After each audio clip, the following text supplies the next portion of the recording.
sweeter side, so you can tend to mix it up with something else.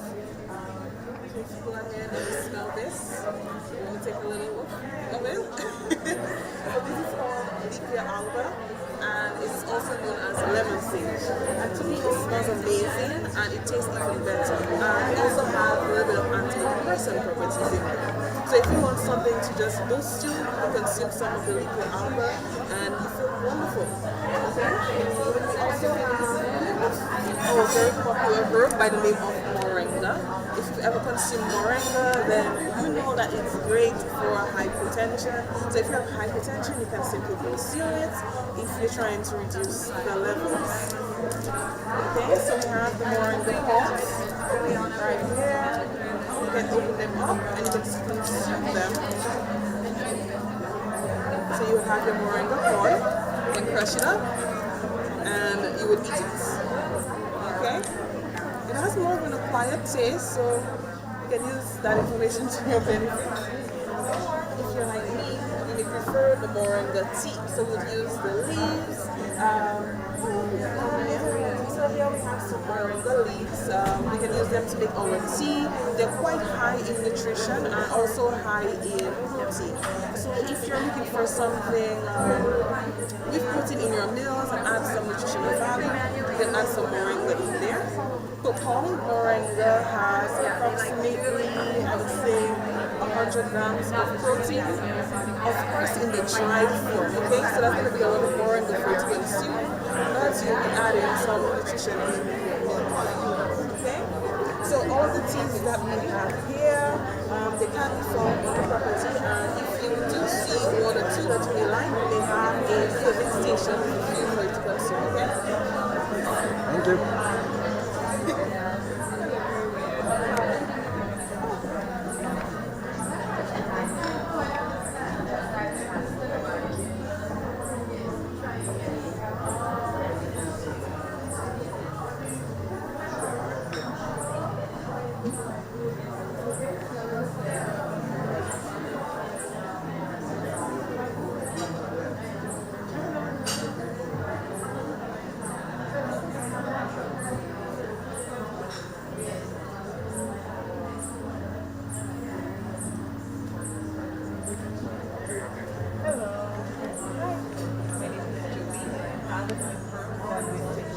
Sorry.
Let the arms stay forward.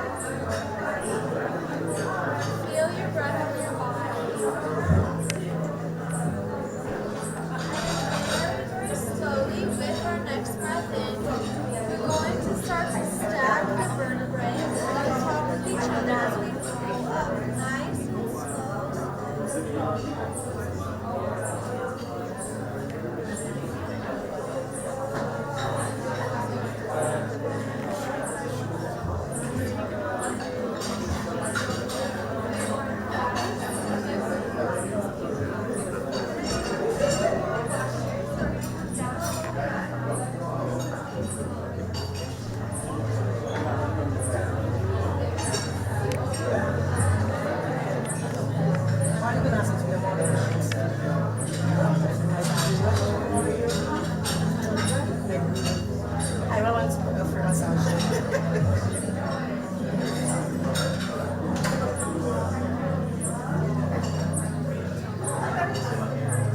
You set up a thing?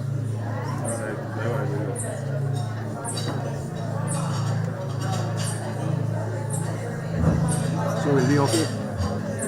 Oh, yeah. Alright, okay, let me take out that screen.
Yeah, we like.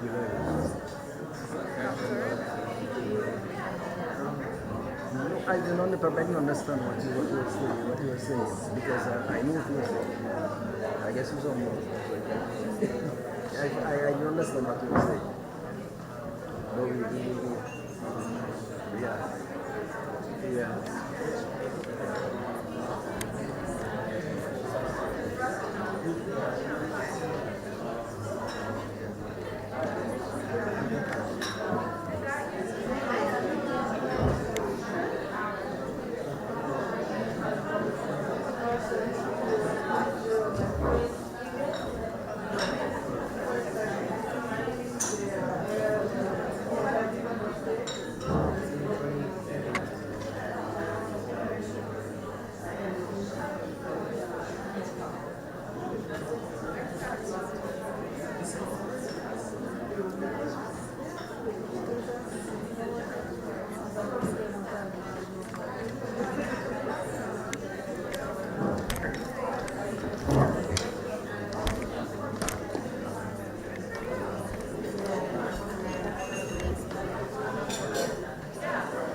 Hello, just passing on my live camera. I know you're not live. Yeah, it live, It's it live. recording. It live. Live on GBS. You see that live?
Oh, I was trying to tell you to doctor. Oh, sorry, I was right.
So you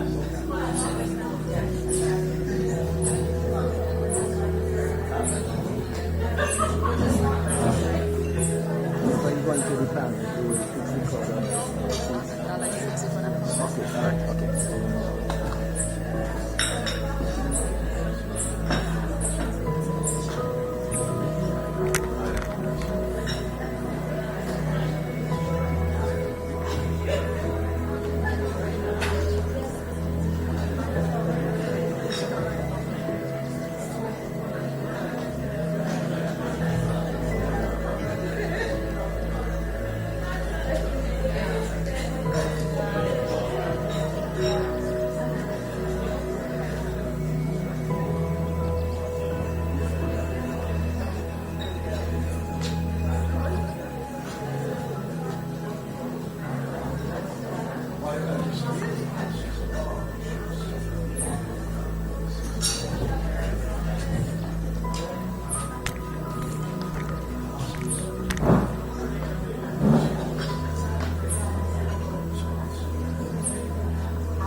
Good morning, everyone. And today is Wellness Day, as per Discover Dominic Authority and the Ministry of Tourism. So happy Wellness Day, and I do hope that you guys are having a wonderful morning. And I thank you so much for your patience, attention, and for interacting with our beautiful space.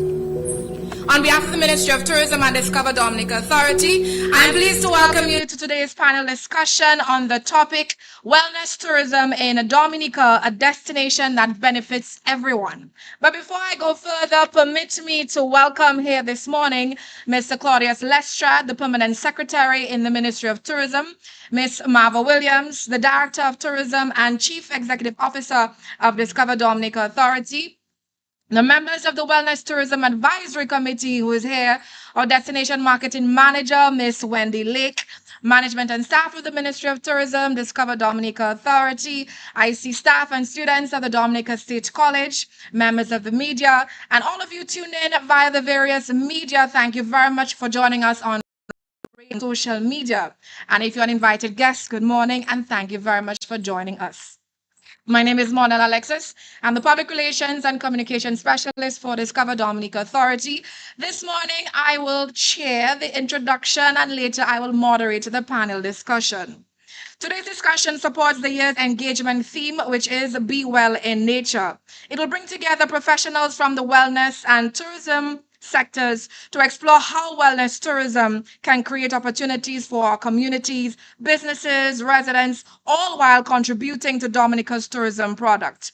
To officially commence today's program, it is my pleasure to invite the Permanent Secretary in the Ministry of Tourism, Mr. Claudius Lestrade, to deliver the opening remarks. Mr. Lestrade?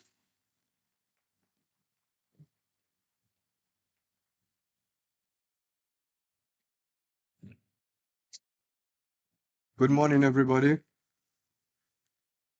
Ms. Marva Williams, Director of Tourism and Chief Executive Officer of the Discover Dominica Authority, members of the Wellness Tourism Advisory Committee, distinguished panelists, management and staff of the Ministry of Tourism and Discover Dominica Authority, staff and students of the Dominica State College, members of the media, good morning, and to those listening on our DBS Radio, Kyrie FM, and those joining us through MO News and other forms of digital media.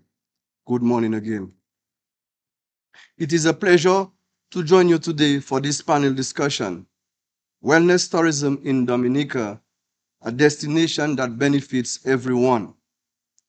I would like to thank the Discover Dominica Authority for organizing this event as part of Tourism Awareness Program 2026 and Jungle Bay Resort and Spa for hosting us this morning. This discussion supports this year's Tourism Awareness Program engagement theme, Be Well in Nature, and provides an opportunity to examine the role wellness tourism can play in creating benefits for communities, businesses, and the wider economy. Last week, during the launch of Tourism Awareness Program 2026, I spoke about this year's theme, positioning Dominica through wellness tourism, and the opportunity it presents for our country. As I noted then, wellness tourism aligns naturally with Dominica's strengths. Wellness has long been recognized as one of the pillars of our tourism sector, and many of the experiences now associated with wellness tourism have existed in Dominica for decades. From our hot springs and wellness retreats to our herbal traditions, fresh local foods, and opportunities for immersion in nature, wellness has long been a part of Dominica's experience. Today's discussion is therefore not about introducing wellness tourism. Rather, it is about examining how we can continue to develop, strengthen, and position this important area of our tourism product. To support this effort, the ministry recently instituted a Wellness Tourism Advisory Committee comprising stakeholders from across the wellness and tourism sectors. The committee was established to provide guidance, encourage collaboration, and support the continued advancement of wellness tourism in Dominica. Its role is to help ensure that development within the sector remains coordinated, sustainable, and responsive to the needs of both the industry, stakeholders, and the communities we serve. The committee's work will also be strengthened by the ideas, experiences, and perspectives shared for discussions such as today's. The theme for this panel reminds us that wellness tourism in a destination is a destination's opportunity that can benefit everyone. The benefits extend beyond hotels and tourism businesses. They can create value for wellness practitioners, farmers, entrepreneurs, artisans, transportation providers, accommodation operators, and communities whose products, services, and experiences contribute to the visitor journey. As we continue to advance the sector, it is important that the benefits remain connected to our people and support sustainable economic opportunities across the island. The future of wellness tourism in Dominica will depend on continued collaboration among government, industry stakeholders, communities, and the citizens. Today's discussions provides us with an opportunity to share ideas, strengthen partnerships, and identify practical ways to build on the strong foundation that already exists. I thank our panelists for their willingness to contribute to this important conversation. I encourage everyone to engage fully in the discussion and to consider how we can collectively continue strengthening Dominica's position as a leading wellness destination. I wish you all a productive and insightful discussion. Thank you and muchas gracias.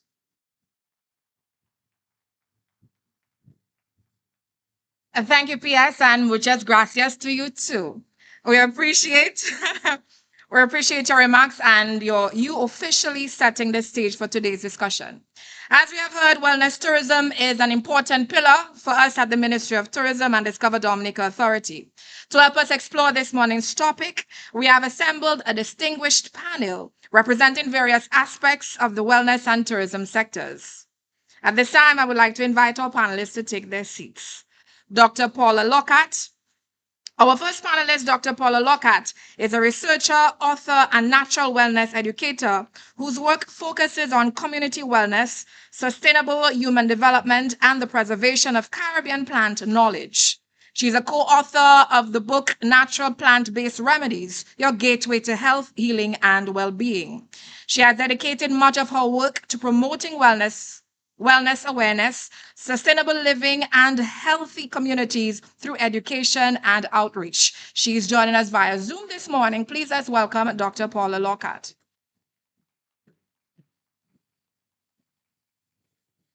Our next panelist is... Good morning.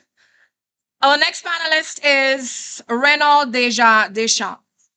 He's a naturopath, herbalist, and president of the Dominica Herbal Business Association. Originally trained in pharmacy, he later dedicated his career to herbal medicine, nutrition, and the preservation of traditional Caribbean healing knowledge. With more than 25 years of experience in natural wellness, he is a respected advocate for plant-based health and holistic approaches to well-being.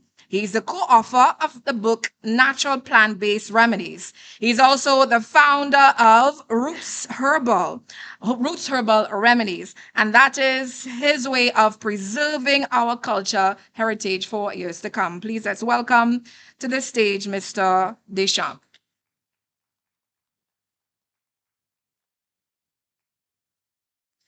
Joining the panel is Antonina Okinina. She's a wellness and entertainment manager at Intercontinental Dominica Cabritz Resort and Spa. With nearly 20 years of international experience in yoga, meditation, and wellness programming, she has worked across Europe and the Middle East, designing transformative wellness experiences for diverse audiences. She currently leads wellness initiatives that contributes to Dominica's growing reputation as a wellness destination. Please let's welcome Miss Antonina Okinina.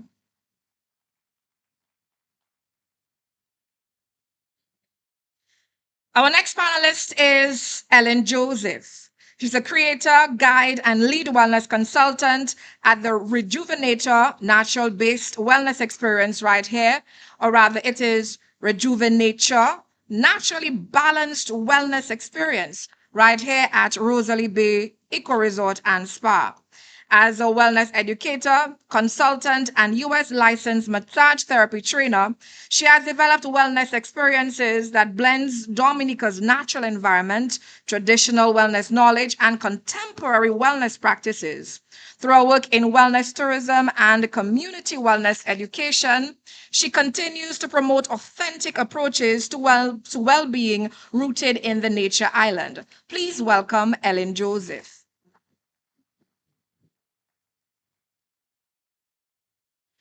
Our final panelist is Marva Williams, the Chief Executive Officer and Director of Tourism at Discover Dominica Authority.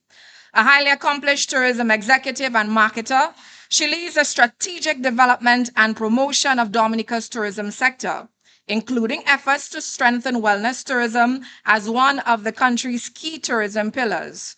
Her work continues to advance Dominica's position as a leading destination for nature, culture, adventure, and wellness experiences in the Caribbean. Please welcome Ms. Marva Williams.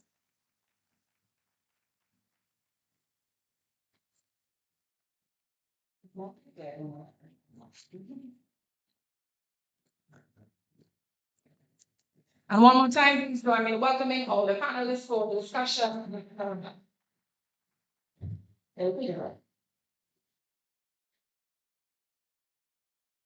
Good morning, panelists. Good morning once again, and welcome to our panel discussion. The topic, wellness tourism in Dominica, a destination that benefits everyone. Ladies and gentlemen, for the next hour, we'll go through the discussion with the panelists, and then we'll open the floor for questions and comments from the audience. I would like to begin with a broad question for all our panelists. When we talk about wellness, we have to think about organized programs, retreats, or wellness experiences. But what does wellness look like in everyday Dominican's life? We'll start with you, Paula. Good morning Good again. morning again. I love and wellness looks like our life. Fresh food, herbal teas. Wellness is Wellness is not something that we're going to invent or share with tourists. Wellness is something we live in for generations. Natural wellness, right? So wellness is the herbal teas our parents prepare for us, our grandparents. Well, natural wellness is those strong family and community relationships we have. It's the time we spend in nature, by the river, down at Bow Beach, playing in the fields, in the mountains around, like when you're playing, the mountains is right there, the sea is right there. Nature wellness all around. Because the faith, the culture, the movie, the music, the storytelling, that says something long we have in our region. So really, wellness in our everyday life is really in harmony with ourselves, with our community, with nature, and with God. That is wellness in our everyday life. Ronald, your thoughts? Wellness in my everyday existence, being in Dominica, I'll first consider the fresh air from the mountains that we breathe. Without the fresh air and oxygen, life can't be sustained. And we have this as a unique product. But wellness is not just a term, in my opinion. It is more profound.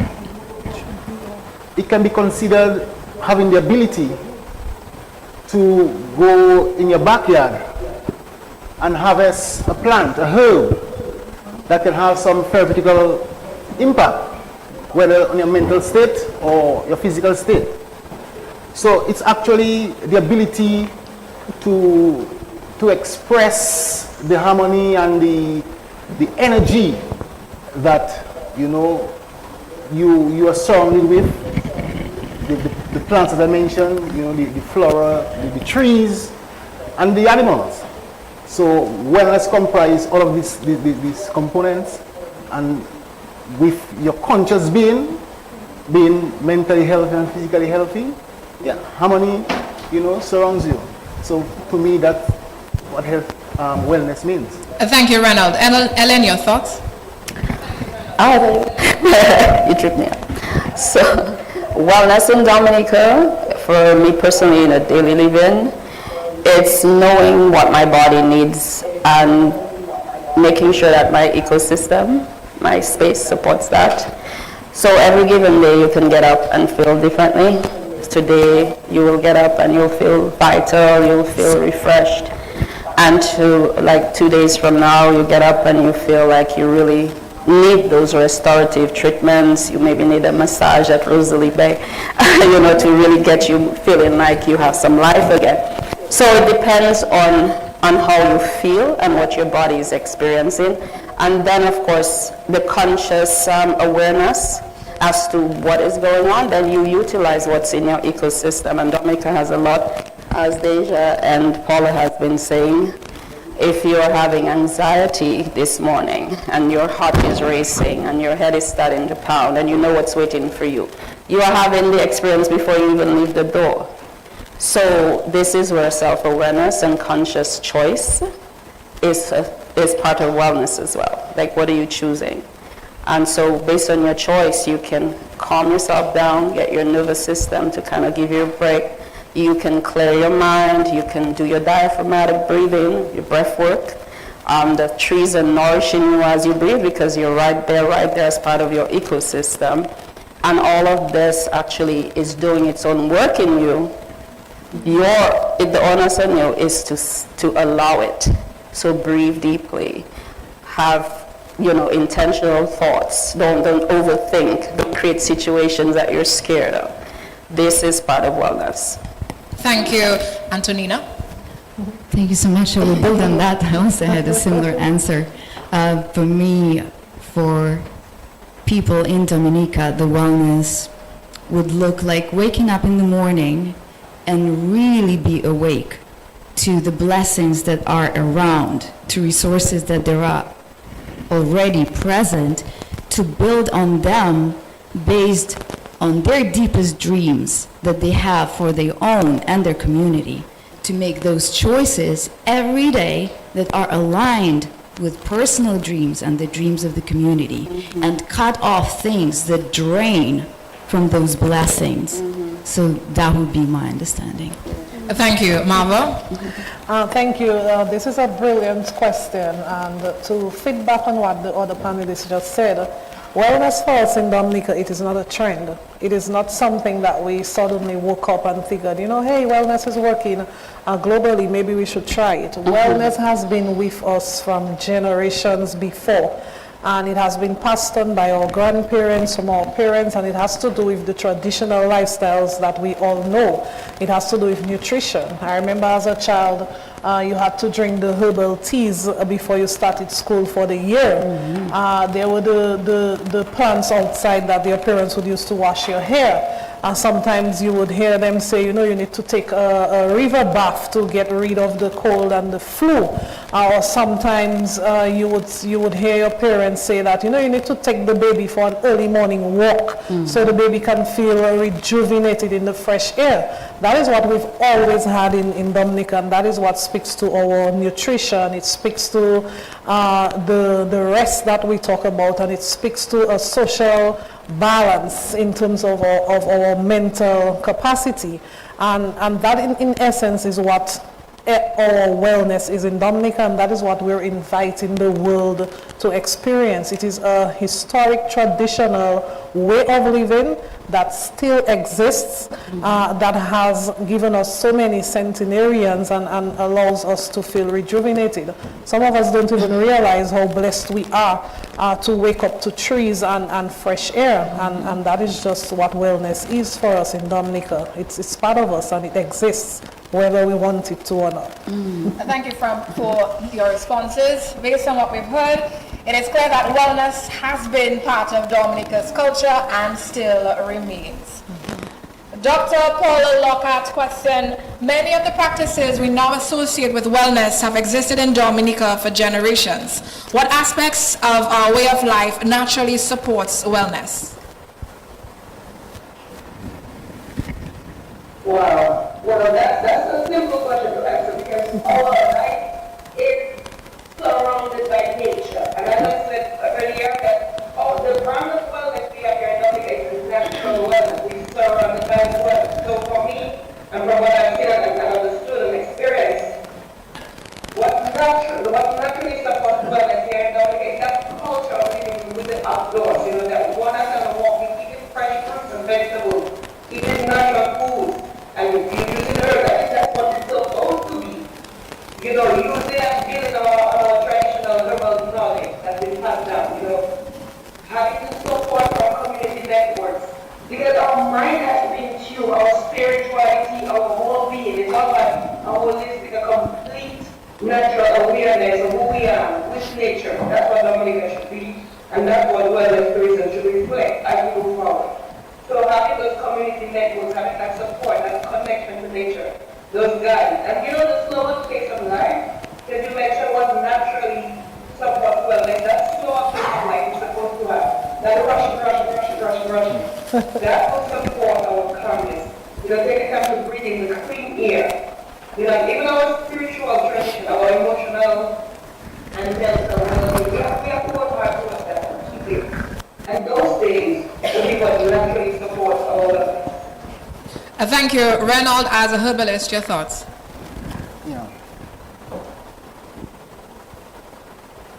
We are considered to be a people that are laid back, a people that don't keep time. That narrative has been circulating from a while. But it is misinterpreted. One of the key aspects of wellness that we have naturally is being less of a busybody, meaning that mentally Dominicans are very relaxed by our very nature. And why are we very relaxed? The environment that we live in. We don't have the pollutions like the first world countries with all those industrial developments. You could simply walk by the river and the breeze that flow through your ear, women. And you too. That's And me too, yes. You may take it for granted, but it is therapeutical. So what exists in Dominica is that calm, that peace of mind that you can get in every corner, even in the city that should be congested and polluted. You can still find a river to get some breeze. And it's lamentable also that I can mention all these pristine and unique resources that we have, but are we preserving them? Because that's my duty, to preserve these elements, these resources that is priceless, and it is irreversible. If we lose it, we can't regain it. So preservation is one of the key elements that we need to consider to keep Dominica as the haven of calm and tranquility and serenity, and a place where mental illness will not thrive. But the simple breeze of the river in your ear. Indeed. Thank you. Marva, I saw you smiling. Any thoughts? I'm just thinking of what he's saying and how it's being said, because I believe oftentimes, and in my conversations with people overseas who have never been to Dominica, when they think about wellness, I think they think about, this beautifully created environment and spas. And they start to understand the wellness that Dominica contributes when you're on the plane coming in and you see all the trees, when you're on the boat coming in and you can bask into the ruggedness of the destination. And then when you get there, you understand that Dominica is a place where you get away from the busy schedules that some of my colleagues spoke about, and it gets you away from the digital fatigue.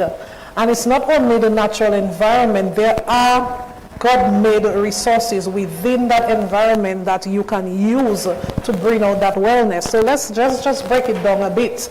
When we talk about adventure, Dominica has the longest hiking trail in the Caribbean, and that's the Waiti Kubuli National Trail. With 14 segments, you can decide how it is that you want to, exercise and just take a walk and breathe in and rejuvenate in nature. And then we go back to the fact that we're volcanic, and what it is that we've been able to get from that. We have the sulfur spas. Sulfur spas are seen as therapeutic and as well as a rejuvenation for your body. And not only taking in the river breeze, but even being able to just naturally walk into any river with no fear and have a river bath. Being able to go into your backyard and pick the leaves of the guava leaves or the mango or the soursop, and being able to just drop that in a cup of water and drink some tea and feel better about yourself. These are the things that people get to experience when they come to Dominica, and it surprises them because that is not what they would have anticipated as wellness. And that is why we have to be very authentic when we present Dominica out there as a wellness destination. Show them the true authentic wellnessism, if I should say that, of Dominica, and allow them to come in and have that realistic experience. Thank you, Ms. Williams. Antonina, what are visitors most surprised to discover about wellness experiences in Dominica? Well, I'm sure everybody heard it before. It's very authentic. It's like nothing else, even if you compare it to the islands around. And I would say that there is a specific type of a tourist that is our, Dominican tourist, which appreciates this rawness over the luxury things. And the other thing is that I find tourists always highlight the part that tourist experience in Dominica is extremely personal, right? You can have a kind of experiences like nowhere else.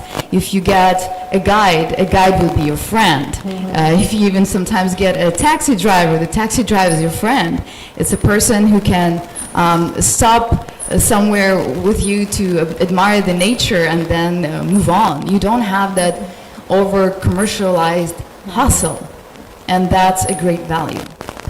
Thank you. Ellen, you interact with visitors very often. What are your thoughts?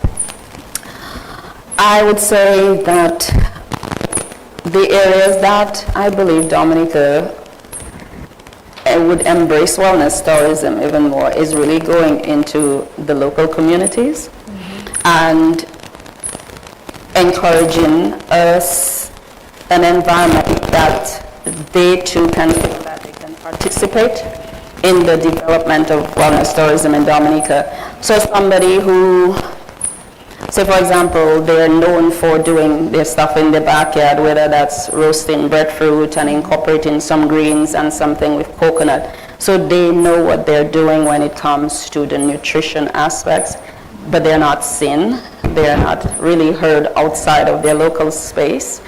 Yet for a tourist experience, like beyond measure, a tourist would love this because it connects them to a real person.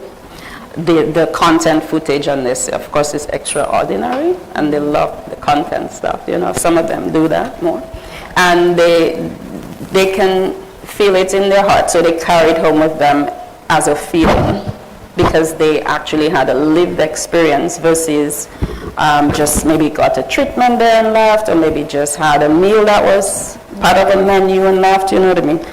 Having an authentic Dominica exchange is very important for us to have our local people rise up to meet that, because that is a market and we cannot not have those levels in the whole thing as well.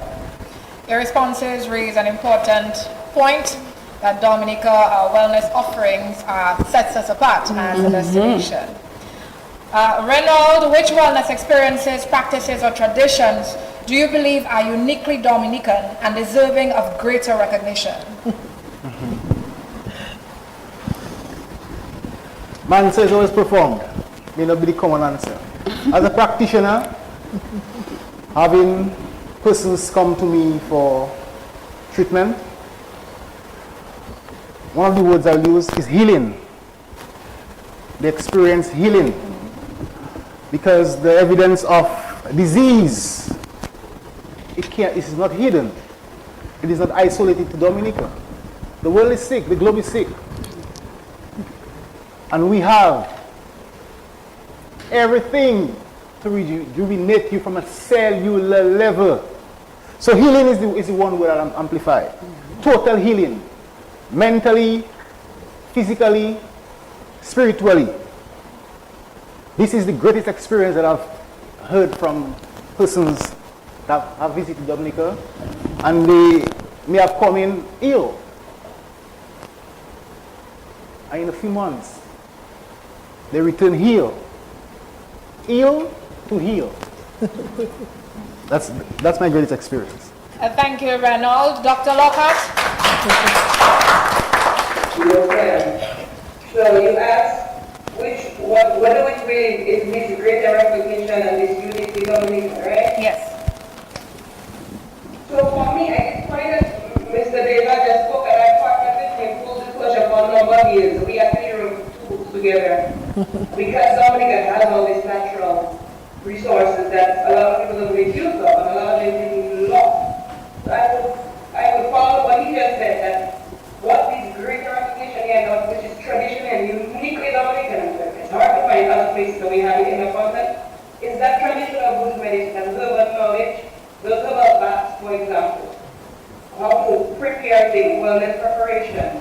And we're losing that knowledge. That's exactly why myself and the partner to write those 2 books.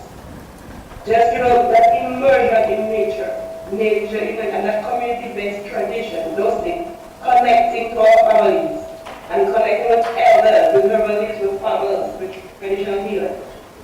That culture, that tradition of wellness, that is uniquely ours, and that's something we are moving away from and we're losing, so we definitely see that great recognition. And particularly in terms of the stewardship and conserving what we have, that we need to conserve our environment. If we don't conserve the environment, this whole conversation we have right now is futile, it's a walk, because that's where our nature and our wellness come from what we have naturally. And if we don't conserve it and preserve it, we will lose it. So we need to recognize the importance of conservation and preservation. And that's what's unique here with us, what we have and what we need to conserve. Our nature, our traditions, Thank you, Dr. Marvel, from a destination marketing perspective. Your thoughts? You heard it, so I'm just going to bring everything together.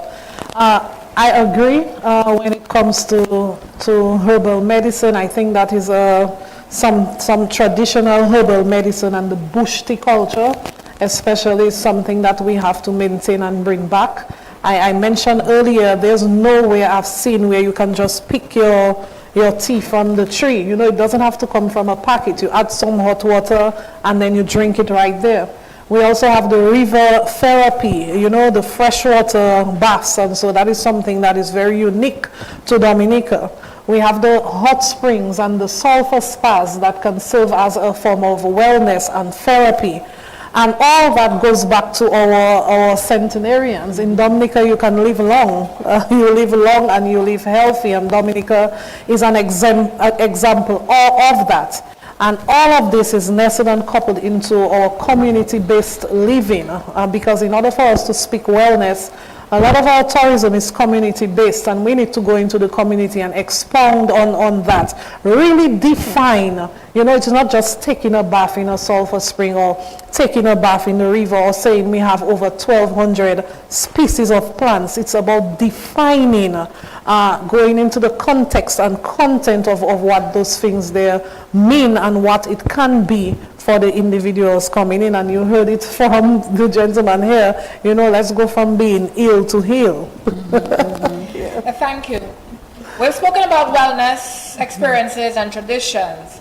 I'd like to explore the impact of those experiences we have, or rather, the impact of those experiences we can have. Question to all the panelists. Can you share a moment that demonstrated the transformative impact wellness can have on someone's life? Go ahead. I can give sound somebody. Or if don't have this, right? One of the examples that I can give, during COVID, I started a meditation channel. I started it on YouTube because I thought that people who are going to online to find some short moment to realign would help them. So I started creating short meditations and I started putting them online. The channel was growing. I was mentioning it grew to 200,000 followers organically. And I was always amused reading the transformational journeys that people would report, because as putting content online, I don't have a sort of a chance to monitor what's their journey, right? I can only reflect on what they say. And they were reporting an interesting thing. So I particularly remember this one story. A woman said that she had a ringing in her ear. It was like really annoying. And she went to doctors. They said they could not help her with this. So she started meditating. And after 2 weeks of meditating, the ringing was gone. And stories like that, they are very common, right? So going back to Dominica, we have lots of guests in the Intercontinental that come, let's say, to Jungle Bay for a retreat, then they move to the north to explore the north. And what I observe often is that especially people who are having challenging moment in their life, let's say cancer, right, or they have a crisis in their life, like loss of a loved one or a relationship, especially women, elder women, on their spiritual journey as now a solo person. And many of them report that coming here to Dominica and having those personal experiences with healers here in Jungle Bay, with people in the north, they did found this door to continue. They got the ideas to move on. And I think these reports, because they are many, are also something we should look at. Ellen, your experience? Well, I will say that,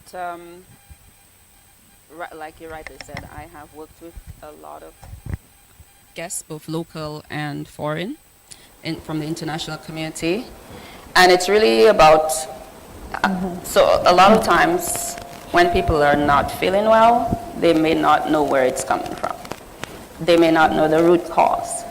So one of the things that's been, is making time for self, to give yourself enough time to figure out, to go through the wellness, I call them precursors, to get to your health. Because if you have experienced good health, optimal health, where you have no pain, no inflammation, your digestive system is working well for you, no brain fog, so you're pretty much in your optimal health. And you don't have that.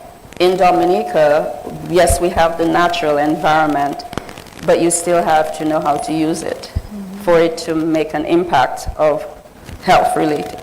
So your wellness technique would be, say for example, breathing in the forest, or breathing by the river, or breathing by the ocean. And these three ecosystems work differently on your body. So again, making the time to consult with somebody who may know more, or investigating, researching, seeing who may have similar stories, and finding what will work for you and putting it to the test and having the patience. Again, slowing down. You really cannot get well if you're rushing, because then your nervous system is just in its fight or flight. You're overthinking, so your headspace is not in the correct, I would say, form to receive healing. So really the first thing is to make sure that you are making time for yourself to get to health by doing the wellness that is so abundant here. Thank you, Marva. I'll give you two true stories. I remember as a child, my parents always, like I said, traditionally, we've always heard about Dominica being a healing destination. And I remember this lady, she's probably in her 60s, 70s now, who suddenly woke up one morning and she couldn't feel her legs. And she came to Dominica and she took a bath in our Sulphur Springs. And suddenly she started having these tingly feelings. I mean, it didn't completely heal her 100%. To this day, she says if she had just moved to Dominica, probably she would have regained it fully. But I've heard of those types of stories firsthand. Recently, not too long ago, there's this young man who got into a very, very bad accident in the United States, like really bad, where they had to go back and fix his nerves, and so I'm not a doctor, so I cannot give the details. And they told him he'll never walk again. And he made it his duty to get to Dominica, and he spent about a week going to the Sulphur Springs consistently. And he's walking normal these days, and he tells you after going through that journey, that is when he started to feel himself again, So, I mean, what we have in Dominica is natural, it is God-given, and if we have the ability to help people to move from one state to a much better state, then that is definitely something that has to be amplified in our messaging. Yeah. Thank you. Disha?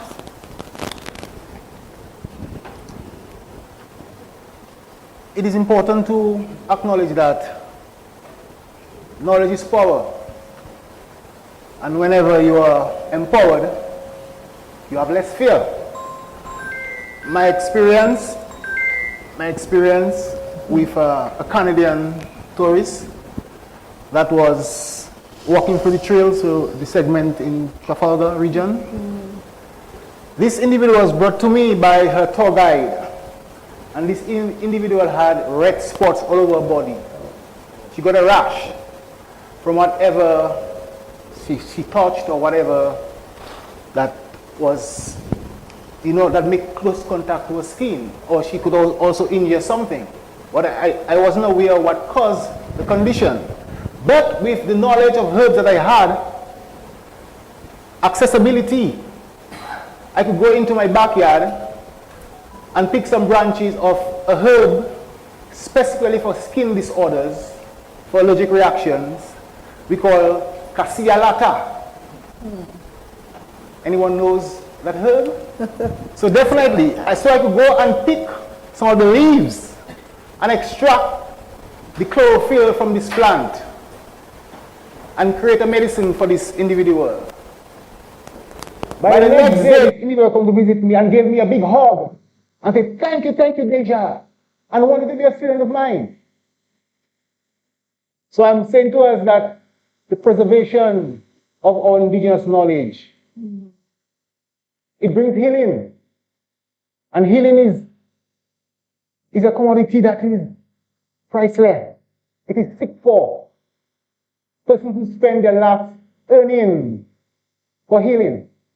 And in Dominica, as I said to you, I don't have to go to the pharmacy if I'm in the jungle, if I'm in the forest.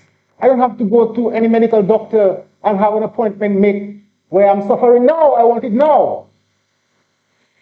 And in Dominica, we have that privilege. But the knowledge comes first. That is why we discovered Dominica. I think the first initiative should be an initiative that embarks on education, awareness in our communities. Because we speak of wellness. Are we a well people? Are we a well nation? That's the narrative we use. But on the ground, the reality of our existence, are we? I would say yes, we are well people. But we have been importing disease. We have been sacrificing our culture for a Western lifestyle. The culture that we are speaking of that is so endowed with a treasure trove of resources, information.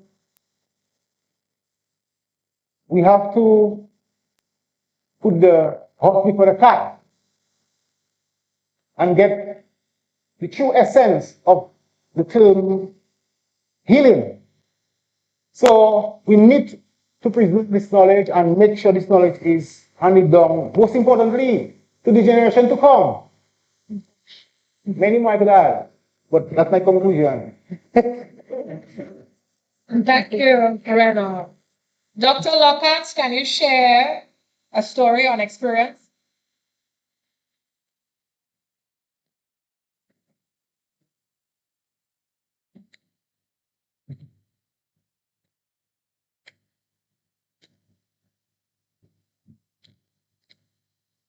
Can you hear me, Dr.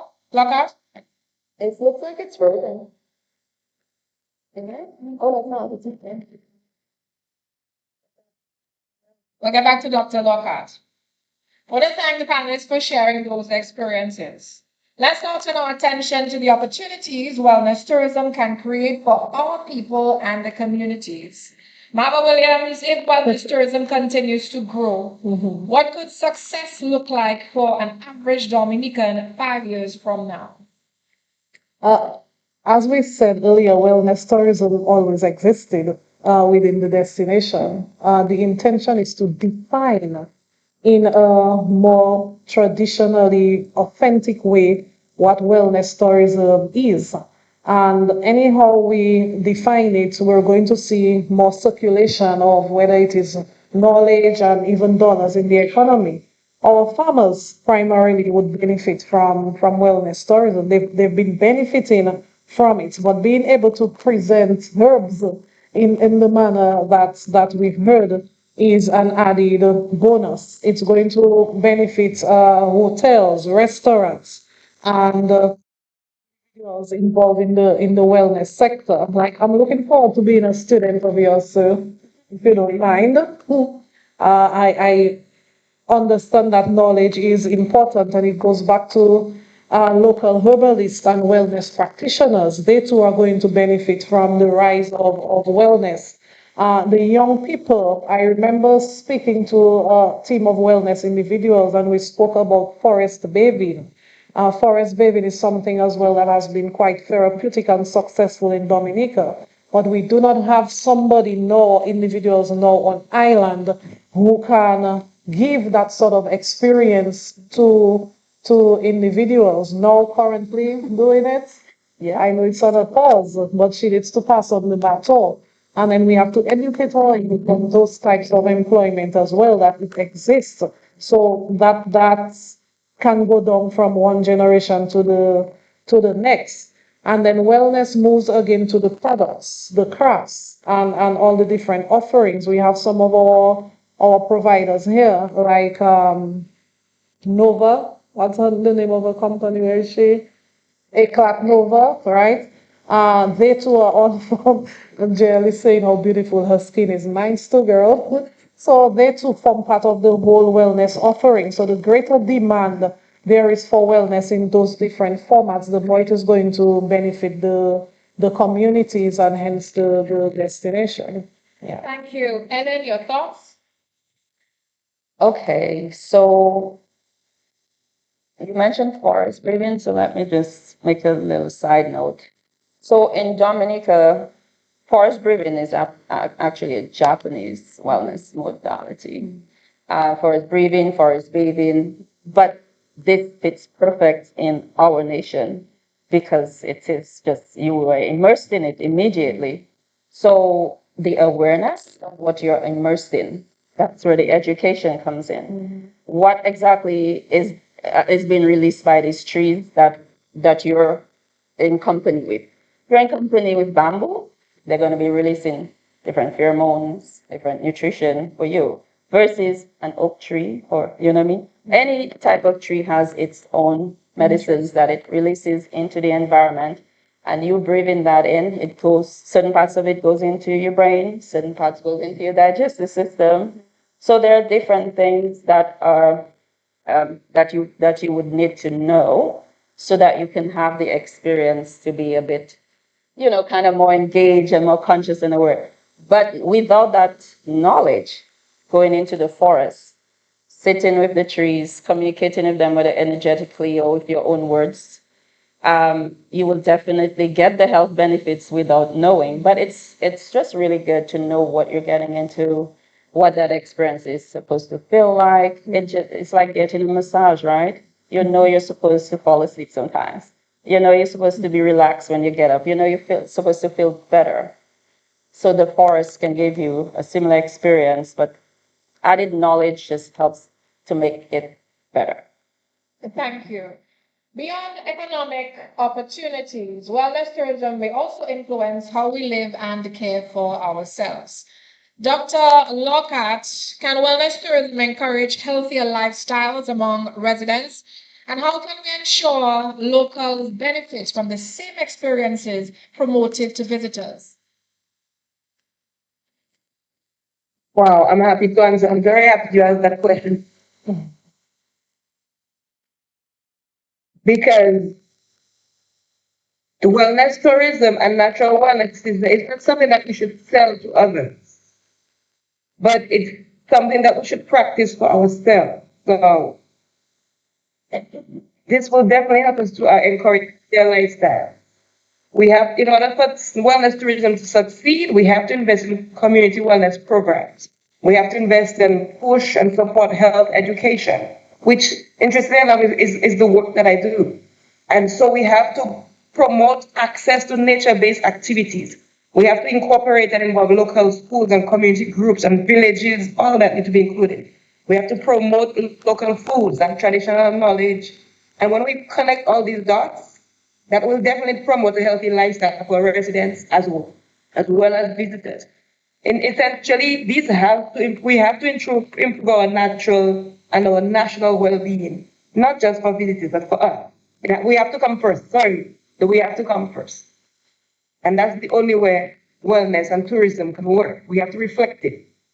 And thank you, Dr. Lockhart. So it definitely can benefit us. Reynold, your thoughts?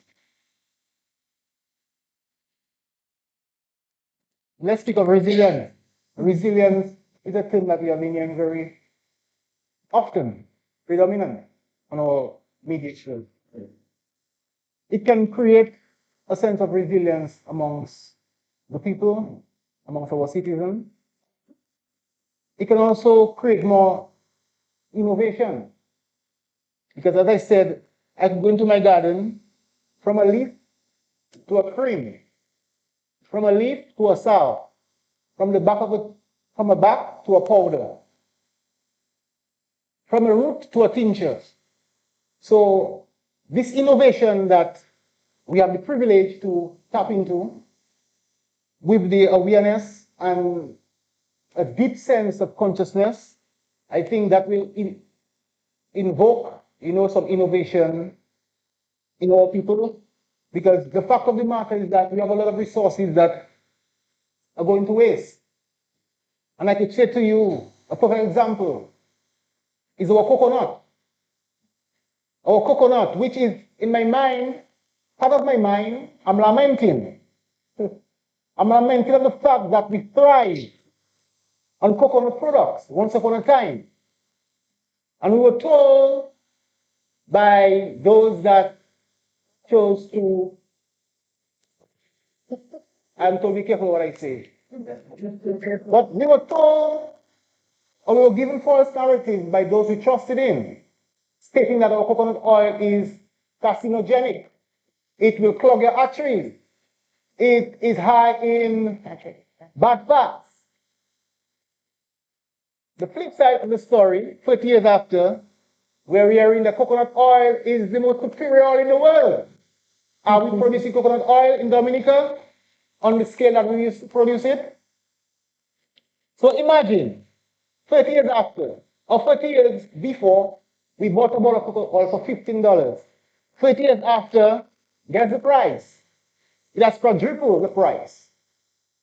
In our imagination, we could all imagine if we had remained in our coconut industry, how innovative, how affordable, and how our people would be thriving on their health, because the repercussions for disregarding our coconut oil, we took on soya oil, we took on corn oil, we took on canola oil, we took on vegetable oil. You understand? Yes. Should I continue? So I'm saying, our citizens will benefit greatly. The awareness is spread amongst different groups, communities, and let it be a bombarding statement on the media. So people, the more you hear a narrative, the more it becomes part of you. Yes. Thank you, Reynald. Mama, your thoughts? I just wanted to say the totally agree with everything that is being said. And one of the reasons for the Ministry of Tourism emphasizing the need to speak about wellness and really go after wellness as a pillar of tourism, the intention first was to start with the education and communication among Dominica. And that is why we're having that panel discussion today. We would have heard the remarks from our health officials about the state of the people in the country and the need to really, really go back to our roots. And that is why we're having that conversation. And this is a starter. It is going to continue. And we're looking forward to the panelists and those we've spoken to, some of them like Africa, they're there as part of the onlookers today, and those who are listening. We're really looking forward to hearing from you and working alongside you in the next couple of months and years on strategies on how we can first educate the community. And educating the community, you've heard it, is going back to our roots. It is not something new to us, going back to our roots, making use of what we have, taking care of ourselves as a people, actually living where you vacation. Taking care of yourselves means being able to do what it is that you will tell the tourists to do, drinking the herbal teas, taking the baths, and becoming a more knowledgeable, and also being aware of a thing called mental health. It exists. A lot of us are absent-minded when it comes to the fact that mental health is an issue, and it exists. Once we are able to acknowledge all these things, what exists, what it is that we can do as a people to take care of ourselves first, and that is the reason for that, not to sell anything to anybody overseas first. It is to take care of ourselves first as a nation, and then we'll be able to translate a well-taken care body who is knowledgeable, and who is not absent-minded. Then we can transfer that information to the people that we expect to come to our destination, who are also nature-minded and willing to take care of what we have. Thank you, Marva. One concern often raised about wellness tourism is that it can sometimes be exclusive or accessible to a small segment of society. Marva, back to you. Wellness, what can we do to ensure that, or how can we ensure the benefits extend to communities across Dominica and not just a few businesses? I don't think wellness is exclusive. We started speaking about wellness from the very beginning. It's right there. We just have to tap into it and make use of it. Some of us, when we wake up in the morning and we open our back door and you're surrounded by banana trees and plantains and watermelon trees and guava trees, that is wellness. The wellness is there, it exists. We just have to tap into it. And again, it goes back to bringing back that education component within the communities of letting people know what is in their surroundings. If you live in a small village like Pishley and you're able to wake up in between two mountains that are very green, that is part of wellness. You breathe in that fresh air. If you are a few steps behind your house, you're able to, take an early morning a river bath or so. That is wellness. What we have to do, and we heard from the panelists, what we have to do is educate ourselves on what exists within our environments and also to take care of it. And that is where things like littering and so comes into play, not sitting on a bus and then throwing your plastic bag out of the window or putting your refuse in the river that somebody else, the lower down, is using and just throwing things here, there, and everywhere, So these are the things that we have to be aware of. It is not exclusive. Look, we're at Jungle Bay. Wellness is all around us. Jungle Bay promotes farm to table. We got a nice little tour at Intercontinental recently. Intercontinental as well has a health and wellness component. You go to other hotels like Fort Young, like Rosalie Bay. All of them have been able to include that sustainability and wellness aspect. It's always been there in Dominica. We see it in our videos. We've been speaking to people about it. We tell them, we came from Dominica. We have 365 rivers. We're very mountainous. We have all the sulfur springs. We've been speaking to people about it, but we've not been defining it in a manner that speaks to rejuvenation and revitalization and getting back to an almost perfect self. And that is what we have to spread locally. We have to encourage all our college students to walk a bit more.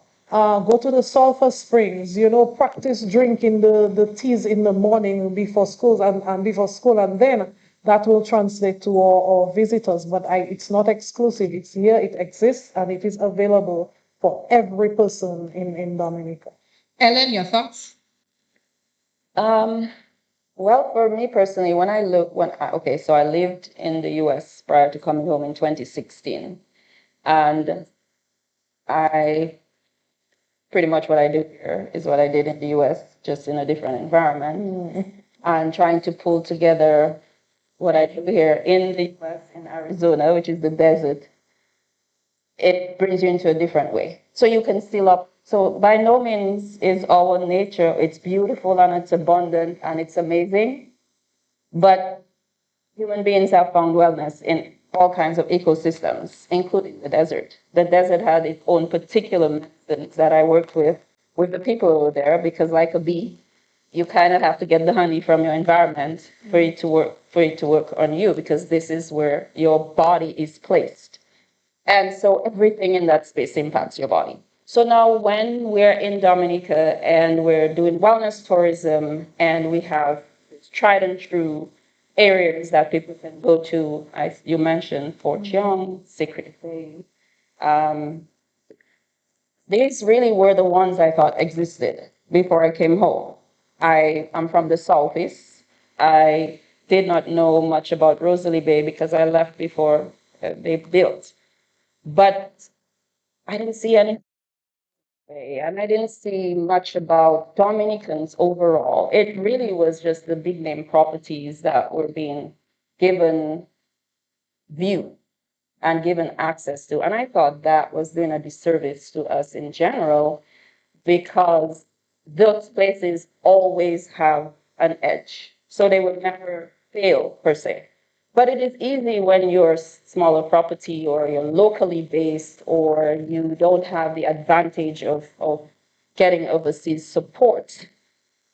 Thus, what is happening in these areas are just as important and sometimes even more profound, even more impactful on individuals, whether they are visiting or they're present, than some of the other, So I feel like in the capacity that you hold, really getting a full layout of the land is very important for you to know this, because you will be called upon to pull these things together for creating this wellness tourism that's a pillar and takes Dominica to where it needs to be, because we have all of this here to support it. But again, the access, the positioning, and it's not positioning to be competitive, it is positioning to show the world that we have everything. Yeah. Yeah. Yeah. So in terms of luxury, I'd like to add that working in the Intercontinental, right, we have many guests, and they're coming to what is a five-star hotel, but mostly all of those guests are looking very raw, authentic experiences. And so in the end, it's just being a hub from where those guests go to hike in Boiling Lake. They go for the Indian River, or they have a canyon, extreme canyon, right? A tour, right? That's the experiences that they remember, or they go to see the whales. So all of these things that in the end are about connecting to very real, non-luxury experiences, right? So, and in here, I'd like to emphasize the importance of communication between all the offerings that we have. And it would be extremely useful for us to have the one unified catalog. We can go and we can see what we have, where we have it, and then average Dominican will benefit from it because he can be on that catalog. His business can be on catalog. And everybody knows, I just opened this app. We have a beautiful app. We can develop it. We can really make it abundant with the offers that we have. Everybody opens a Dominican, a tourist, doesn't matter. They go on the app and they see all the variety that is there, and it is there. We just need to communicate and put it together somewhere online. That's it there. Thank you. As we look ahead, growth also brings responsibility. Antonina, as wellness tourism grows globally, how do we protect the authenticity of the experiences that make Dominica special? Recently, I was talking to a guest who lives in the US but has Caribbean heritage, and she was giving me an example of Hawaii. And she was saying that Hawaii started off as this very spiritual destination. But overall, as they got commercialized, the land started being bought off by billionaires.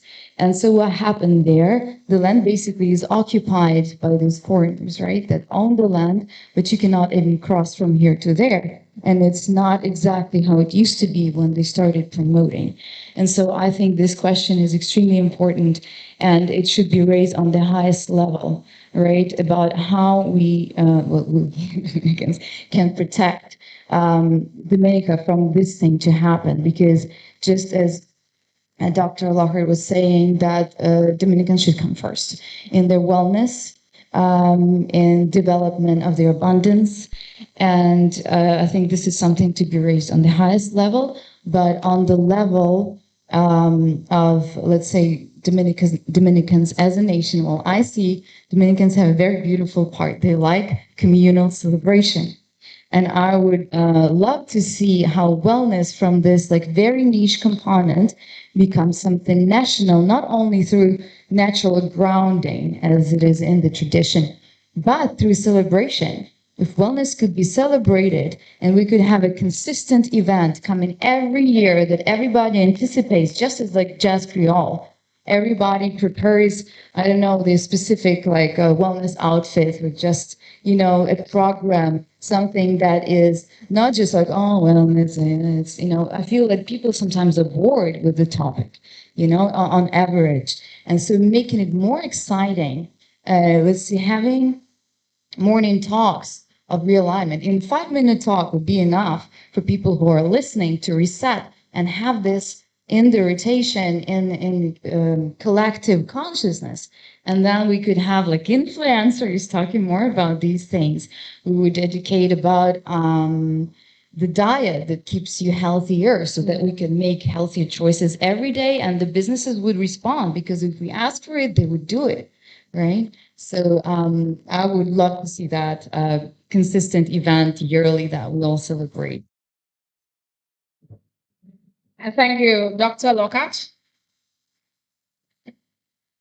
Yes, wow. So I love Anthony's response. So earlier you asked how we would ensure that locals benefit just as much as visitors benefit. And we talked a bit about, making sure everything is natural and local and nature-based and using what we have here. And then you asked how we could have all businesses, not just a few, to experience and to benefit.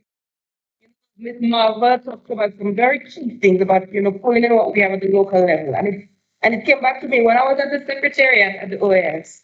We did some trainings in Barbados and in Antigua to train communities. And, the key for the question you asked about how we can protect what we have, the authenticity of what we have, is by recognizing that Dominica already has its strength, its uniqueness. Our uniqueness is the strength, and we have to protect that. And then right there, our culture first, preserving what we have naturally and conserving our environment, and then building on how we connect those things to make it local and make it all encompassing, make everybody be part of it. We have to, like Ms. Mama was talking about, encourage community-based tourism models. People come spend a day in a village, for example. We have to train young people as wellness guides, have certification programs for practitioners, for tour operators, have workshops for farmers, how they can be part of it. All those things will push the value to our authentic naturalness that we have, because we have to keep it local. And then that will, keep that authenticity. When we all understand what we have and when we appreciate what we have, just like we did, and we made it a model when I ran that program in Antigua and Barbados, and then in Argentina. When people they have it unique and authentic, it becomes something that's spread like wildfire. In Nicaragua, you will see it. So that's what we have to do. We have to make what is ours, and champion it and understand it at the local level and push it through all the different areas, through the school programs, have careers in wellness and conservation and sustainable development, and make it what we do as a people. Thank you. Reynold, any thoughts on what she said? Well, in my opinion, we have to start from the root. Authenticity starts from the root. And we all know that a tree without roots is dead. I strongly urge us to consider those that are on the ground, because though this knowledge is very scarce, but there are those that have boots on the ground. So investing, supporting those on the ground. Also, we mentioned the experience is predominantly felt in the hotels. But let's be mindful, the layman, which I represent, don't have access of this luxury to go to the hotel to experience such, such feeling of wellness. I would strongly advise that we go on the ground, have community events, go to the local communities, even as we have the college, let's have debates in the school. What are the thoughts of bush medicine versus conventional medicine? Because we may say we are second to none, and we're not competitors. But the reality in the world is that nature is under attack. Absolutely. Nature is under attack. And the plan is man wants to better nature. So we have a duty to keep the original essence of Mother Nature. And the only way is not through looking at the way the first world countries, interprets nature, but let's tap into the roots, those on the ground. We mentioned the centenarians. Are we supporting the centenarians? Are we highlighting the centenarians? Are we celebrating the centenarians?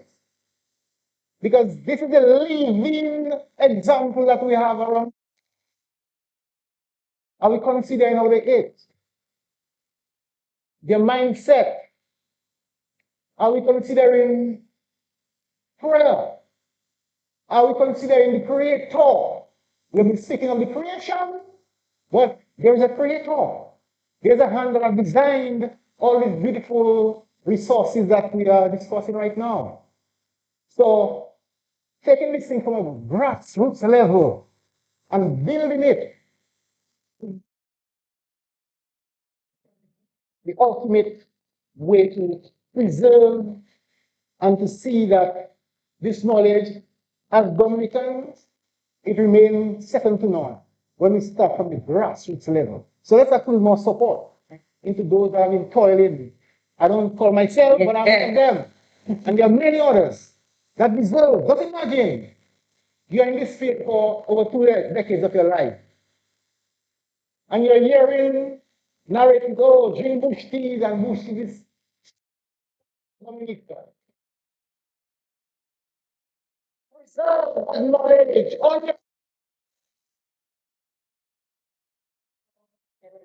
Like told, this is me.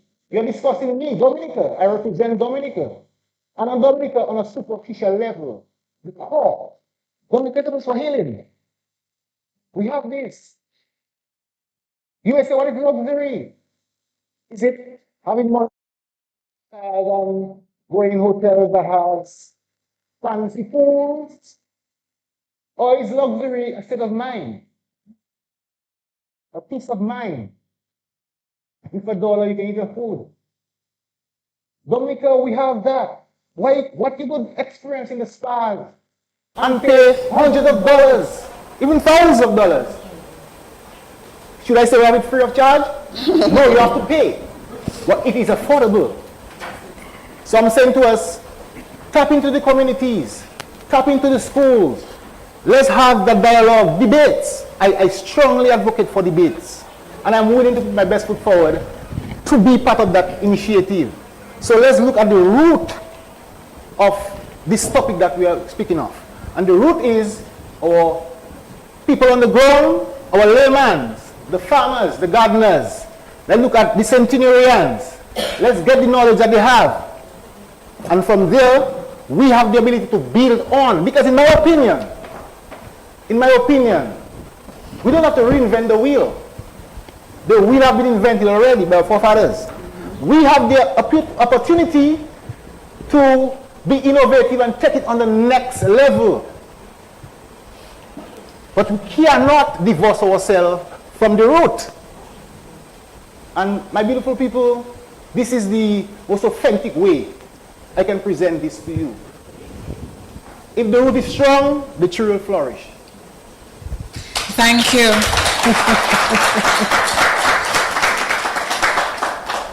Marvel, your thoughts? Okay, let me just go back to the comment I made earlier regarding the exclusivity of wellness and reiterate that wellness is not exclusive to one part of the destination. And I actually want to applaud our hotels who were in advance, even before we started talking about wellness, they took the elements of wellness that we have and they've incorporated in what they offer to the tourists coming in, which is what I was referencing. I spoke about wellness amongst us when we get up in the morning, and some of our hotels have been able to take that authenticity and they've incorporated it in their packaging, which is an excellent thing. Which means when we're going to the grassroots, which we need to do, we need to educate. We also have to show people how they can benefit from what it is that we're presenting to them. It's a natural thing to them. It is natural to go to your backyard and make some bush tea. But how are we going to take what exists now, what these people are familiar with, and show them how they can further benefit from that, how they can create a business from it, how they can have their own community herbal gardens, where they can do wellness stores. I had a recent conversation with Miss Avril from Rosalie Bay, and we spoke about going into the communities and doing tours, and she emphasized, you know, she spoke about everything that is happening in places like Delis and the surrounding villages that can become a tour where wellness is concerned, but the people have not been able to tap into they're like, what it is that you're talking about, how is that going to benefit me? So I think that the knowledge is there. We have to revive the knowledge, but we also have to show them how that thing that they have, that they exist in, that they wake up to every day, how it can translate into something that is beneficial to them, how they can benefit from it by sharing that knowledge within ourselves as Dominica and the people that we invite to come in. Thank you, and thank you very much to all the panelists for your insights. At this time, we'd like to invite questions and comments from the audience. If you have a question, please raise your hand. A microphone will be brought to you. And before you ask the question, please say your name.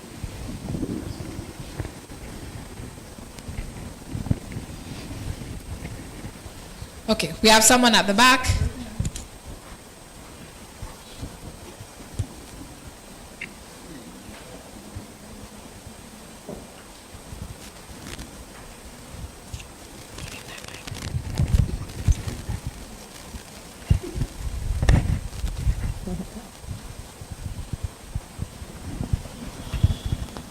Good morning to everybody. My name is Conal Charles. Today I am representing the Eco and Sustainability class of the Dominica State College, along with some of the other students and our teacher, our lecturer, Miss Melinda Serafin.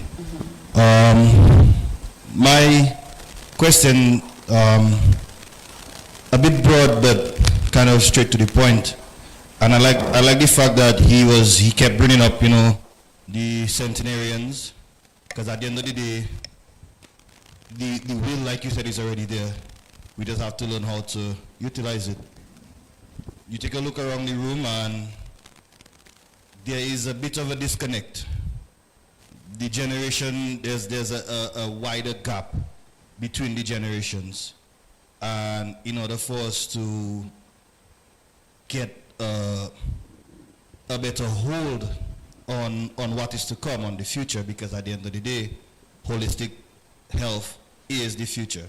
You know, what is the plan, or how do you get that connection between the older generation and the generation of now? What do we intend to do as people in the room right now? Because I mean, if my classmates and I were not there, you know, there would have been a less of this generation and more of that generation.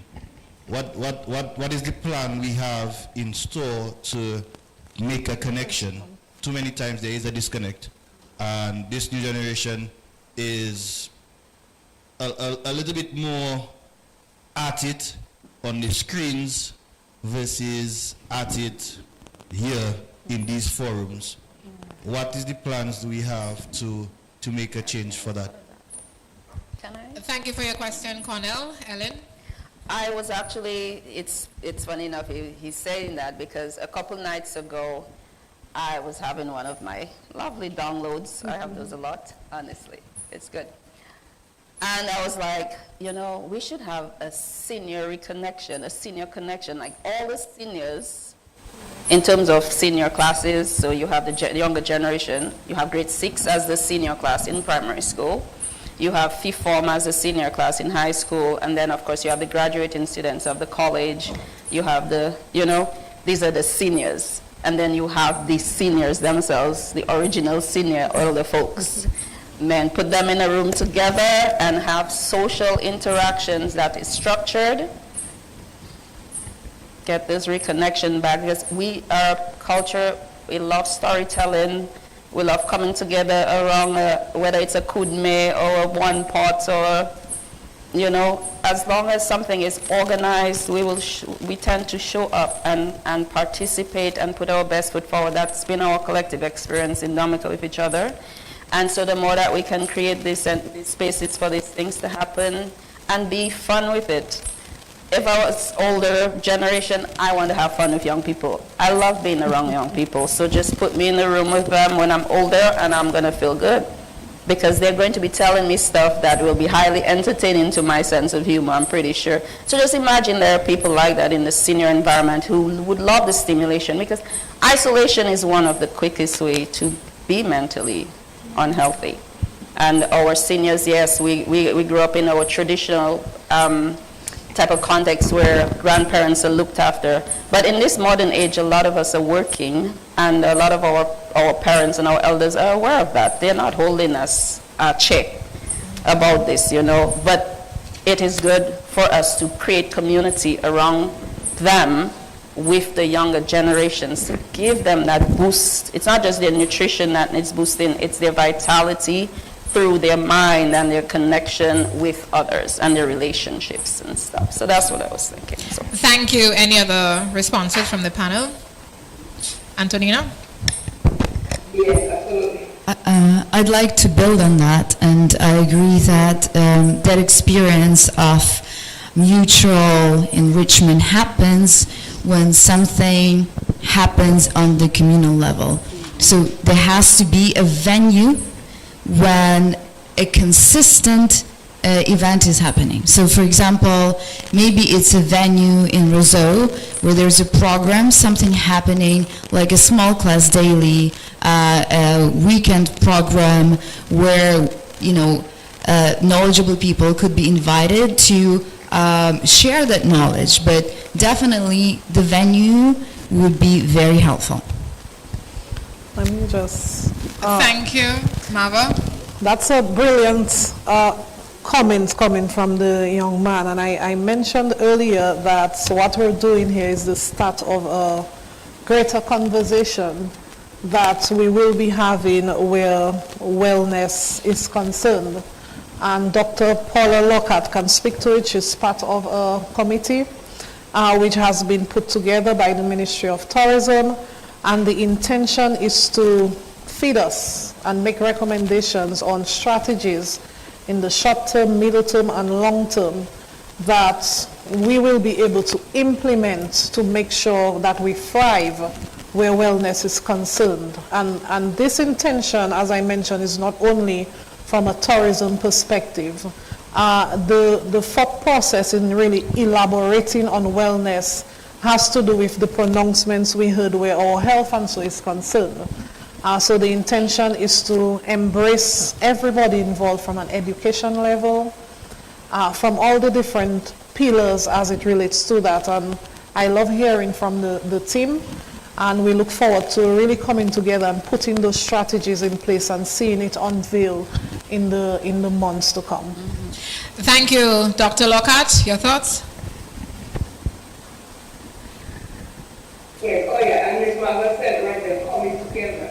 Because I the fact that the individual directly goals for wellness tourism, it has to be to improve our national well-being. Because tourism is not just to showcase, but it's for something to come to us too, you know, for that economic empowerment. Because we have to use that as the opportunity to improve our well-being, not just for physics, but for us.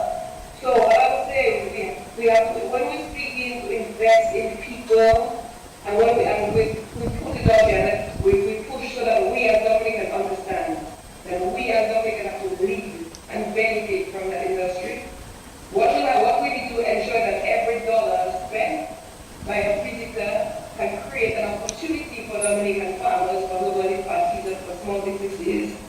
And we'll see more and more, we'll have buy-in, more and more, it will become where we brand who we are, what we are as a nation, it becomes the whole life thing, and all the strategies.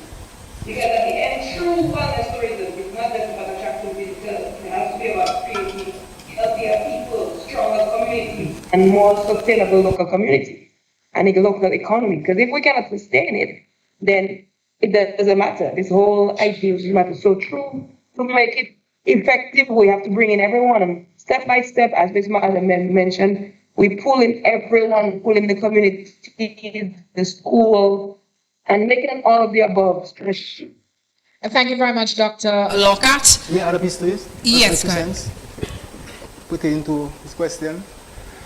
I think one of this disconnection that you mentioned versus the young people with the elderly people, centenarians. I think as young people, highlighting the benefits of acknowledging how the centenarians live, the benefits, what are the benefits? Because one of the things that we have adopted is that a lot of abnormal feelings when it comes to health. For example, pain. For example, I could use a woman having a menstrual cycle, and she may have excruciating pain, severe pain, going for that period of time. Could you imagine the centenarians? They never knew menstrual pains. They never knew fibroids. They never knew cysts. They never knew PCOS. They never knew popping a painkiller, diclofenac, ibuprofen. Why? The benefits for the young people is to know that you can prevent all these conditions. It is not innate to who we are. So the benefits with the connection with the elderly is to receive the knowledge that can prevent such conditions. Because they are preventative measures. As a herbal practitioner, that's the goal. I'm not waiting until you get sick to attend to you. I prevent you from getting sick. So the centenarians, what are the benefits? These are the questions we need to ask ourselves. The nutritional part of the equation. What did they eat? Young women, you are working on acne. Where did that come from? Love your beauty. The elderlies, they are the foundation of youth. They are the fountain of youth. So I'm saying to us, there's also another side of the equation. Prevention. And that is what nature does. Nature will simplify the complexities. So the centenarians, my good brother, their treasure trove of tangible benefits that our young people can thrive on a healthier lifestyle, more energetic, free from disease. Because many of our centenarians, they don't know what is high blood pressure. They don't know what is diabetes. Are we asking ourselves these questions? Because people are dying from these conditions. While we have persons that are immune to these conditions, how do they get immune? So the benefits, we need to acknowledge what are the benefits we can receive that we may pass it on to generations to come. Sure. Thank you, Reynold, for that response. Any other questions? Okay, one from a jail and then another from a college student. I want to just go back to what he asked. And I think what he was asking is about the disconnect. So the new group of people who are in college right now, they're very much more connected to the centenarians than millennials are. Because they're very much interested in going back to the roots, going back. And that is something, as somebody who's taught at universities, a lot of them are more grounded. They're more interested in healthy practices. They're more interested. They're very radical in their thinking. And there's been like, we've been stuck in, we know all of it because it was passed on to us. Our grandparents told us about it, but it's how we've transmitted the information and how we've lived our life is where the disconnect is coming. So they're seeing, oh, they heard all about the centenarians and they heard all of that, but our current lives doesn't really reflect that. What we're doing now. So we have a lot of talk. We know all the information. We talk about all of it, but we're not actively putting it into practice.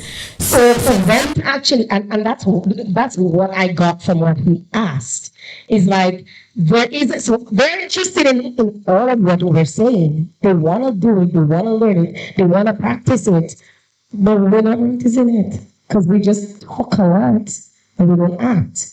And then we have a lot of people who have all of the knowledge and they're exhausted because, like he was saying, nobody's invested in him and what he's doing in order for him to do well. So somebody like him can say, oh, my father did well in this, in herbs, so I can do it too, right? And I can do it too because his great-grandmother lived to 115 years. So I can, like, I have, like, my great-grandparents lived to 106, 107 years, right? But am I actively practicing what they did so that my kids can want to do it? No. And I mean, it's involved. Nobody's teaching them how to move with evolution. Nobody's teaching them that. And that is what I got from what he was asking. That is what the disconnect is. They're very radical in their being. They're ready to walk Satsuni on the streets. My son, I'm telling you, they're ready to do it. But we blocking them because we're so caught up in, oh, we have to do it properly, and there's no money, and all of this, and that is where the disconnect comes out. Jill, thank you very much for your comment. Next question. Next question. Good afternoon, everyone. My name is Kinaje Felix, and my question is, how can wellness experiences in Dominica move beyond passive spa treatments to actively teaching visitors and locals the dietary and medical uses of local ingredients such as soursop leaves, sea moss, and turmeric? I want to read all the ex. All things are pointing at me. We'll start with you. Well, it comes up to education. You know, education, and as I've said already, that we need to approach this from the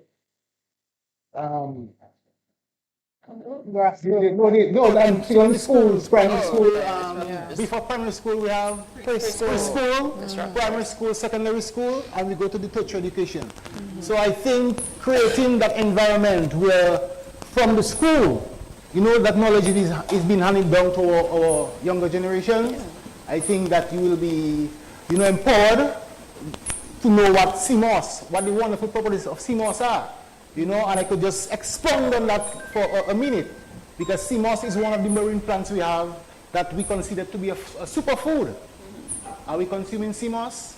Anyone in there, did you have a mug of sea moss for the morning? Excuse me? I had guava juice. So the benefits of sea moss is overwhelming. You know, when you look at your bones, when you look at boosting your immunological system, when you look at creating your body, which is a mineral factory, to work on an optimum level. Sea moss is rich in calcium, which is good for your bones. You know, you mentioned turmeric. Turmeric is excellent. A good sauce that can actually destroy malignant cells. Are we aware of that? Or do we panic when we hear we have cancer? We panic because of lack of knowledge. So approaching this innovation through the school system, I think that is the best approach, in my opinion, to empower the young people, that they may be knowledgeable of the herbs and the plants in the environment. Sure. Thank you. We take one more response. Ellen? Okay. I was going to say, I love the idea of internship. I like the idea of internship. Rosalie Bay actually works with the college in the hospitality, and when they come out there, it is an opportunity for us who are in the environment. We do this as a normal, to pass that on. So it's not just that you're following us around, but you're actively participating. So if you come to the Glow Spa, for example, where I do the Rejuvenature program with our guests, and you come in as an intern, you would be making the teas in very quick order because you would understand what you're doing based on the program that's already structured for you to learn. So you will live there and compete with Deja. Real talk. You will be able to help somebody to heal inflammation, specifically where it is, with specific plans for that, or with specific protocols that heals that part.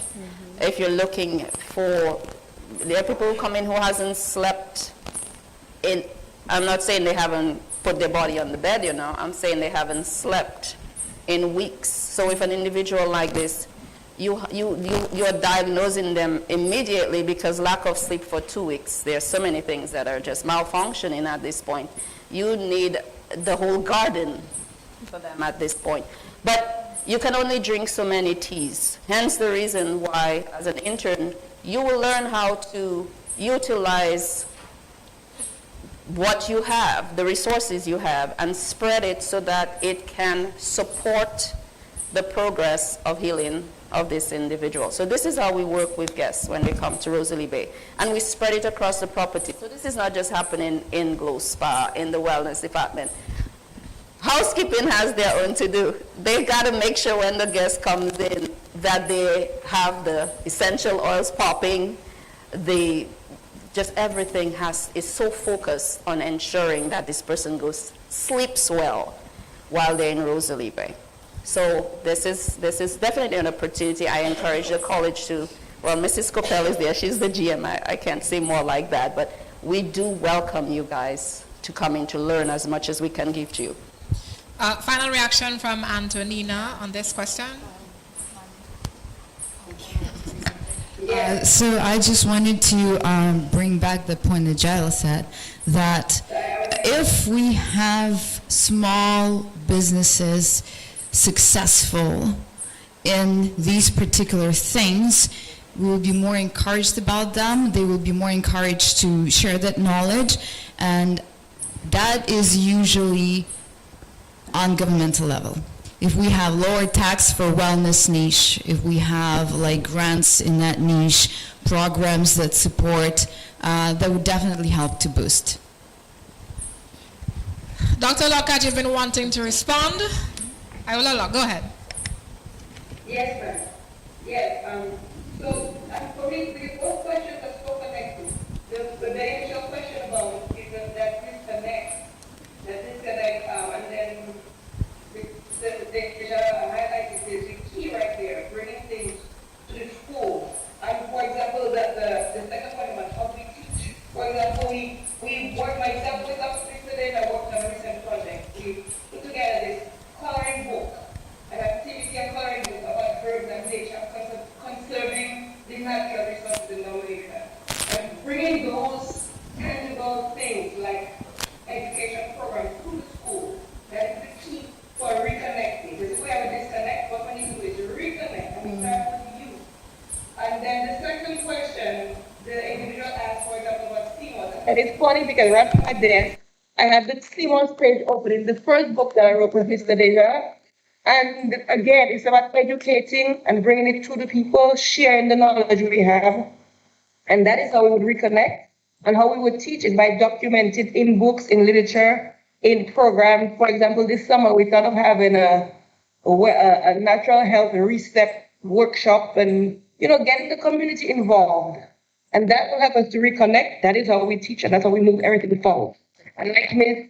Tony mentioned, finding the funding and the grants for that is key. So that's probably the missing link right there. Finding the right connection, finding the right sources and resources to do those things. Because we have the capacity to do it. We just sometimes don't have the funding resources. But it can be done. And we have to do it if we want to succeed. Thank you, Dr. Lockhart. In the interest of time, we can only entertain one more question. We have a question at the back. Good afternoon to everyone. My name is Jerry Williams. I'm here on behalf of Atlantic View. It's not so much of a question, but in regards to suggestion, after listening to everyone, I think Dominica, how should I put it? Dominica is wellness, and wellness is Dominica, in so putting it. And I think we are at a stage now where we can globally position ourselves to be, you know, in as much as we speak about the nature island of the Caribbean, we are the wellness island within the world. We need to position ourselves, because when you Google the top wellness destination, we don't appear. But we have the natural elements to be the best within the region and globally. Now, I want to make, I'm a sports person, and I want to just make that suggestion that we need to start to position ourselves in the sports circle, in the sports world, where the athletes are now looking for longevity. They're looking for rehabilitation. Marvin mentioned about a gentleman who came down who was injured and used the sulfur spa to get himself back on his feet. We can use that natural resource that we have in Dominica to get our athletes, professional athletes, to come to Dominica. The other aspect is the creative industry, the music, the musician. Dominica, again, is a peaceful destination that we can promote to professional musicians, that they can come, write, produce their music in nature. So those are some of the elements areas that we need to look at. And another area is the corporate, the boardroom. We need to get our name, our Dominica, the wellness destination into. That is where most of the stressful moments are within the boardroom, creating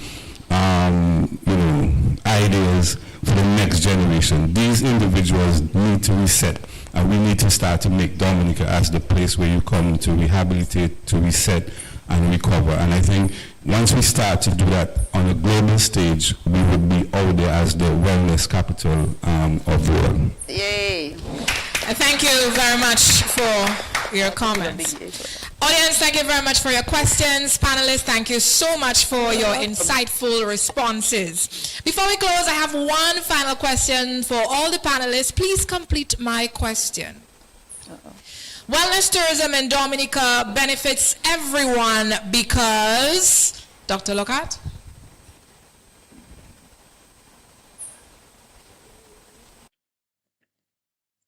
Well, this is a perfect close, because wellness tourism in Dominica benefits everyone because it creates opportunities to improve our own health. It creates opportunities to strengthen communities, to preserve our culture, to protect our environment, and yes, to build a more sustainable future. If we do it properly and thoroughly, it will allow us to share the very best of Dominica with the world and improve our own quality of life. That is what we want. Thank you. Reynold, well, Dominica benefits everyone because it can bring more awareness. It can create a more health-conscious community. Also, it can give us the true meaning of what it is to be resilient. Thank you, Antonina. Wellness tourism in Dominica benefits everyone because abundance follows. Thank you, Ellen. Wellness tourism in Dominica benefits everyone because this is where we can actually live it. We can, we can really just be that, because it's easy to do this in Dominica. The minute you wake up, everything around you supports that to the minute you go to sleep. So it's really about kind of making sure that what you bring into you works for you to reflect that health. But all of it is here. Thank you, Marva. Wellness tourism in Dominica benefits everyone because it is an $800 billion housing product globally. that has benefited countries like Brazil and Iceland and Ireland, who has positioned themselves as wellness destinations. And if we're able to tap into that benefit and we educate ourselves and we see the future of wellness, we can bring out wellness. It's going to create economic growth for us. It will benefit our farmers. It will benefit our hoteliers. It will benefit our communities. People will start living healthier. People will start looking at their mental health. And, you know, we're just going to have more circulation of dollars in the economy. And thank you very much, panelists. And thank you. Today's discussion has highlighted that wellness tourism is far more than the visitor's experience. It is also about the people, the communities, the businesses, the residents, and the traditional knowledge and natural assets that contributes to our well-being and quality of life. I'd like to thank the panelists for joining us here this morning into this afternoon for their presentation. And thank you very much to all the audience who participated and to all those of you who attended. And thank you also to the media for carrying this event live. On behalf of the Ministry of Tourism and Discover Dominica Authority, I say thank you very much for your participation and support, and do continue to have a wonderful day. Up next, the space is still here for you to interact. There's refreshments to the back, and if you feel like stretching, meeting a friend, interacting with the panelists, please do so. Thank you. Thank you very much, everyone. Thank you, guys. Thank you so much for having us. It was a pleasure. That's Mr. Chad. Chatty.